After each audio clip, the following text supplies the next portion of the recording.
Hey guys, Will here. Welcome back to Modeling from the Ensign's Chair. This is episode 7 of the original series 1350 Enterprise build.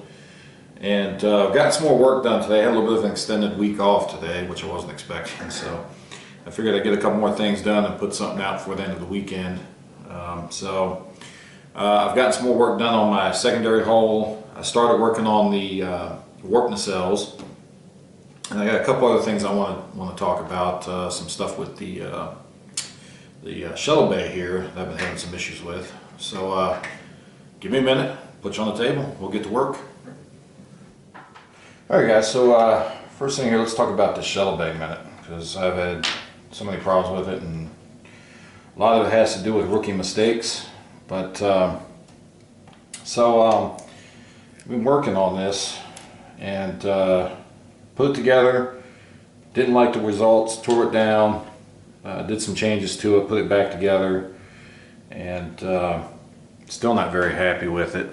Let's see if I can get some more light on this. But I don't know if you can make it out in the back there, but I have tried to put a little more depth to this by adding a corridor to the back of the Shuttle Bay on this side here. I don't know if it's going to come out in the light or not, but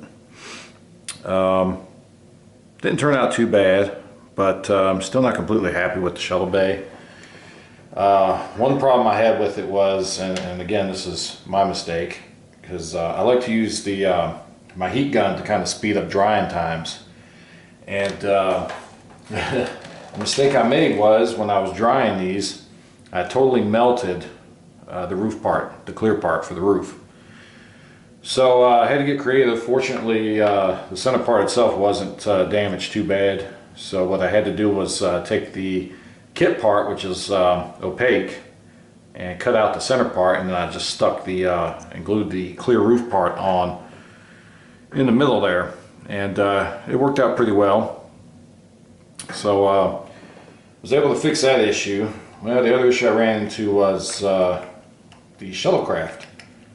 I had gotten it to where I thought it looked pretty good, gotten the light bulb wired up, and I think I posted a picture on my Facebook page, and went to put the decals on, and that was all fine, and I put a layer of clear coat on it, and right when I was finishing up I got a little bit too close with the hot gun, or the heat gun, and I melted it. So I melted the left side of, or the right side of it, and well, I was able to salvage it somewhat, but I had to re-strip it and repaint it.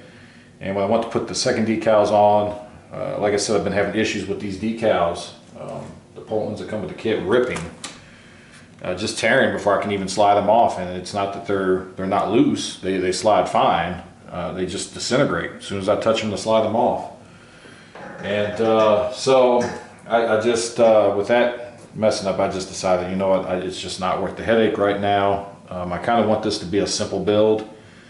So I'm going to go the route that Boyd took on his latest build. And I'm just going to put the, I'm not going to do the Shuttle Bay on this one. I've learned a lot from it that I can use on my next build, because I'll do another one of these. And hopefully I can use those on my next build and get a decent looking Shuttle Bay that's to me worth representing or displaying. And but I think I'm going to go Boyd's route, and I'm just going to glue this the closed doors on here, cut this open, and just get this one piece made up so it's ready to go, so I can get this secondary hull closed up, because I did order some replacement Shuttlecraft, which look better than what the kit part does, from Shapeways, but they're going to be, you know, if you've ordered from Shapeways, you know it takes a little bit for those parts to get shipped and to you. So I don't want to wait, you know, 2 to 3 weeks for those parts to come in. So for now, I'll use those parts on another build. This one, I'm just going to scrap the idea of having a Shuttle Bay for display, and I'm just going to do a classic build off it and try to make it a little simpler. So that's my thing with the Shuttle Bay. Like I said, lesson learned: be careful with the heat gun. These clear parts especially melt really easily. They easily get distorted. The solid parts not too much, unless it's something small like the Shuttlecraft. But the clear parts, yeah, just be careful if you use a heat gun like I do to kind of speed up drying times because it just totally melted them. So that's it for that part. So I did start working on the Warpnacelles, and I've got them all light blocked. A little bit of white on the inside to reflect it. One thing I noticed though, and I missed this, again being my first build, when I started placing the LEDs to kind of situate them in the Warpnacelles, I noticed I was one of these LED strips short.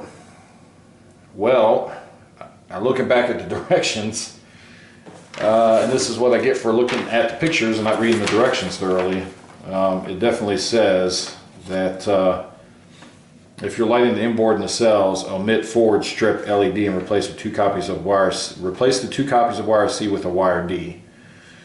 So I didn't read that, and it even tells you again when you get back here. Well, on your lighting and assembly for the nacelle, option requires omitting 1 strip LED from the front of the saucer. Now, why Polar Lights couldn't just include an extra? It's just 1 piece. Why they couldn't just include that, I don't know. Now it does say down the bottom here, if you're lighting impulse engines, glue the bulbs to wire end forks on the rear.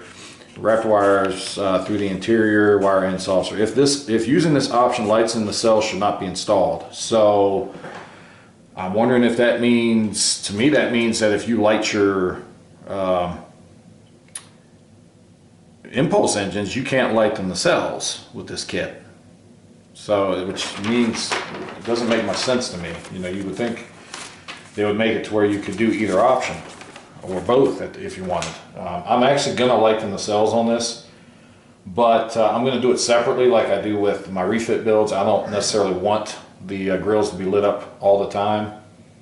Just like, you know, with the refit, typically when people want to light the grills up, they'll do it individually.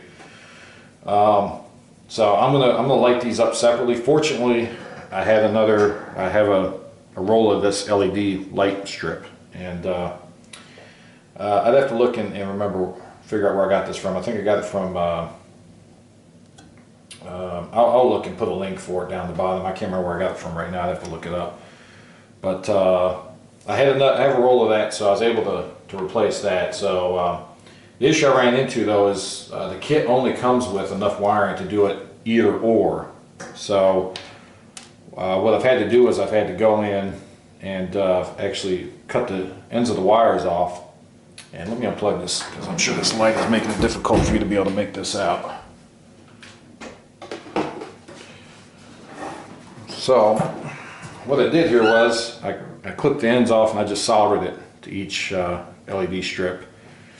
And they're kind of overly long anyway for the nacelles, so I wanted to shorten them anyway. And then you get this wire here that's already got the barrier wire at the end for you to run it down the pylons. But you've got this, since I did it, all the lights in the saucer, I've got this extra long cable. So all I'm going to do is take it. So because I'm going to need, it shorts you a wire, so all I'm going to do is just make this into 2 wires. I'm just going to cut the end off. I'm going to cut these connectors off and shorten this wire a little bit. Because like I said, it's a little longer than what you need it for the nacelles. So now I've got my 2 wires. I'll toss these connectors because I don't really like them anyway. But I'll strip these, and I'll do the same thing I did with this one. I'll solder all these LEDs together.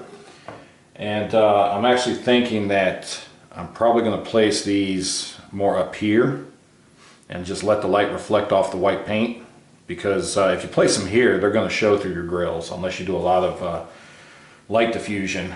And if I just put them up here, that's going to save me a lot of headache on diffusing it. So I think that's what I'm going to do. I'm going to try that out, and then I'll show you the results after I get that done. The other thing I'm working on with these pylons, or the nacelles, is these grills. Get that out of the way. So I've got the Photoetch parts from Paragrafix, which is on this part here. So I've got this one grill left, and I mean, they're really easy to apply. I highly recommend you get at least the engine grill Paragrafix Photoetch. Even if you don't do the supplemental, and if you're not doing the bridge or you're not doing the Shuttle Bay for display, you don't really need the supplemental. You don't have to have that one. But the grills are really nice to have. They have a little extra detail that you wouldn't get otherwise. For example, I'll show you on here. I've already done this short one here. The paint I used on this, when I look at the Smithsonian, not the Smithsonian, but I don't think they were Smithsonian pictures, but the pictures of the studio model before the restoration, before the Smithsonian restoration anyway, the grills on the inboards of the nacelles look like, almost look like polished aluminum to me, or some type of polished metal. And my thought was, well, you know, usually if I've got a photo etch part and I'm trying to get a bare metal look, I'll take some 900 grit sandpaper and I'll just sand the brass, because this is just a brass cover. If you sand this, a brass coating, if you sand this, it's like a silverish metal. So the issue with that is these parts are already so thin, and they're pretty delicate already, so I didn't want to take a chance doing that and ruin the part. So what I did was I went to Hobby Lobby and I just picked up some Testors chrome paint. And you know, it's not quite as shiny a finish as polished metal, but you know, it'll do. It'll do. What I do is you just want to really make sure you've got a sharp hobby knife, or if you've got a pair of I think I mentioned this in a previous video, they do sell a pair of clippers specifically for photo etch parts, but they're like $20-some for those, and I'm just not keen to invest in those. All you really need is a good sharp hobby knife, and you just cut the little parts right here as close to the photo etch part as you can get, so that way you don't have as much to trim off.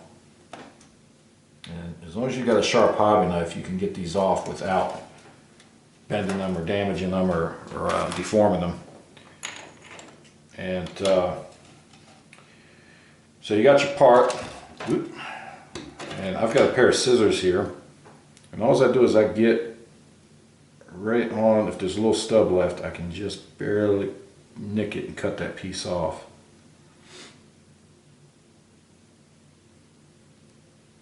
But you gotta be careful not to cut into the photo etch part. I gotta just nick that a little bit, but that's all right. Just cut. Go at it this way if it's on the end. There. I got one piece here. I got to bend back. So I nicked it a little bit with my cutters. Okay. So when you look at these parts, they've got a beveled edge. Well, the smaller one has a beveled end on both ends. The larger one only has a beveled end on the one end. So with the larger one, I got a little bit of glue on this one. I just set it in here. So on the large one, all you got to do is take the one end and even it up with the flat end of the clear piece, and then on the beveled end, you just take your finger, hold it in place, and bend that to the bevel, and fit it right in place, like this one here. And you could tape these in place if you want to kind of help make sure they don't slide on you. But they're really easy to bend. They don't take a lot of work. So you just got to line it up. I'll just take my finger and bend that end, and I'll bend this end. And there you go. It's you got your beveled end on there. So what I'll do then is I'll go and I'll paint this part. One thing about painting these parts, these openings are so very small. When I used the my Tamiya fine white primer, excuse me, I had no problem with that plugging up any of these holes. But this chrome stuff, one thing, if you use the chrome option, or any paint probably, because these holes are so small, I would not lay it down, and I'm telling you this because I made the mistake. If you lay it down on the surface and you spray it with this, it's going to pull underneath of that and it's going to fill in those holes. So what I've been doing is, after I've got my Tamiya fine white primer on it and let it dry, I'll actually hold the part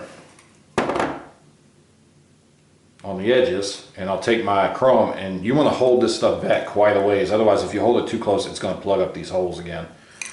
You want to probably hold this back a good 2 to 3 feet from the part and spray it, and just let the mist kind of put a layer on and let it dry.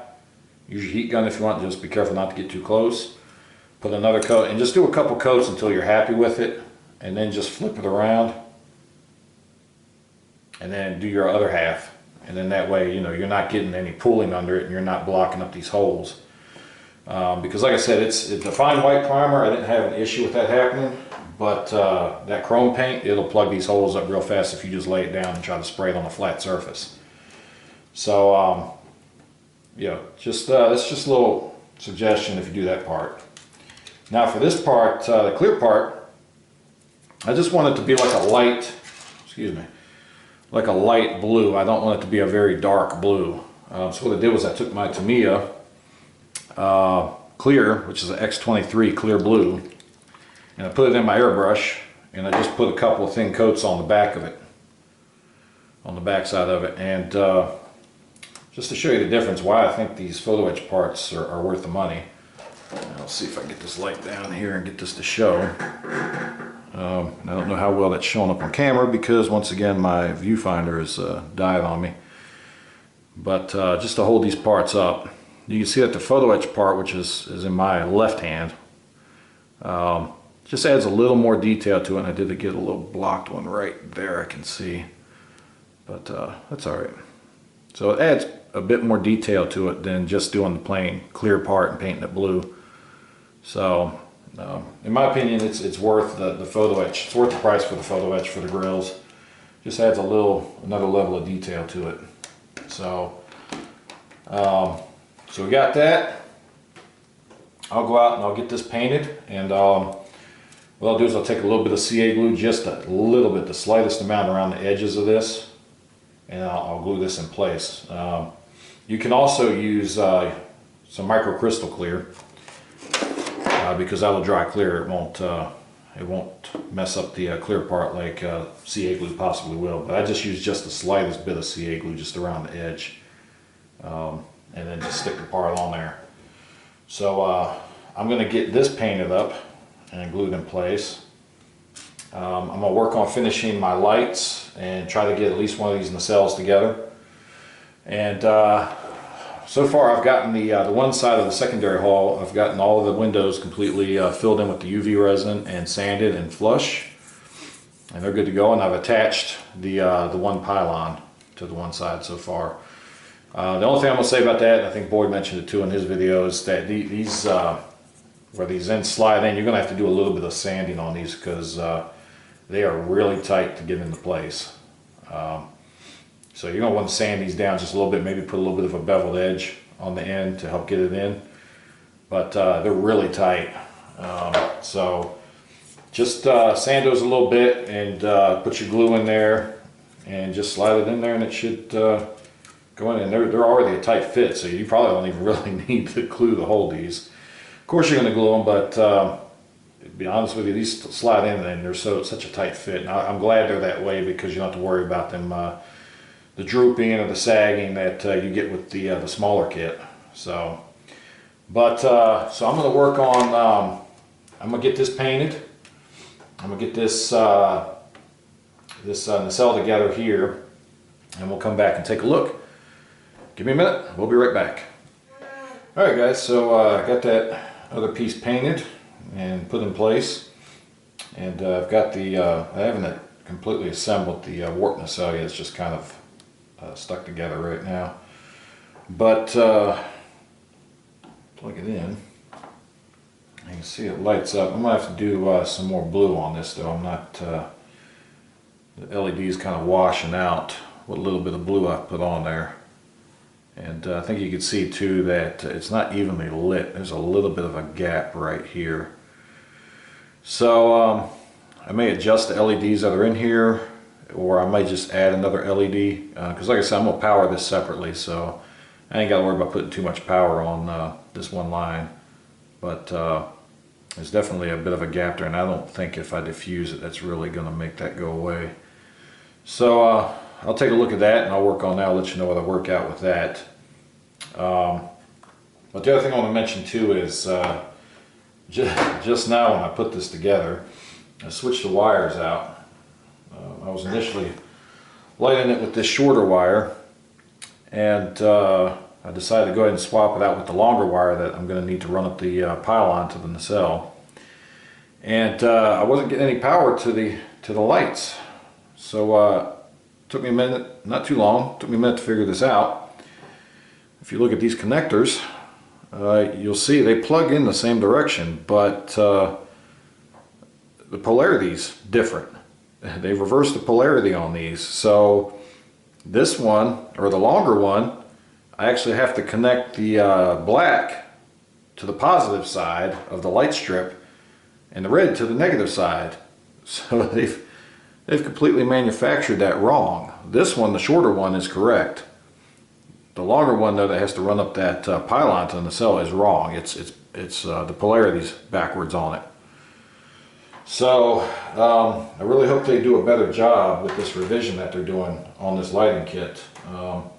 When that comes out, that may be the next time I build one of these, is when that comes out, and just kind of do another review on that and see. Hopefully they've made some improvements to it and it's a lot better, especially the price it looks like they're trying to charge. The last price I saw was like almost $200 for a lighting kit, and for that price I'm kind of leaning towards Tenant Controls lighting kit. So we'll see. When that comes out, I may just go ahead and buy that just to see how much they've improved it and do a review on it. But yeah, so once again we run into this polarity issue with the kit. So anyway, I've got that worked out.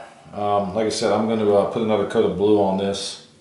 I'm going to get this nacelle sealed up after I figure out what I'm going to do about this this light gap, because I don't have this glued in place. It's just kind of stuck in here right now. Let's see if I can get this thing to come out. Kind of fits in here kind of snug. Doesn't want to come back out. There we go. So, but yeah, all this I kind of just got laid in place.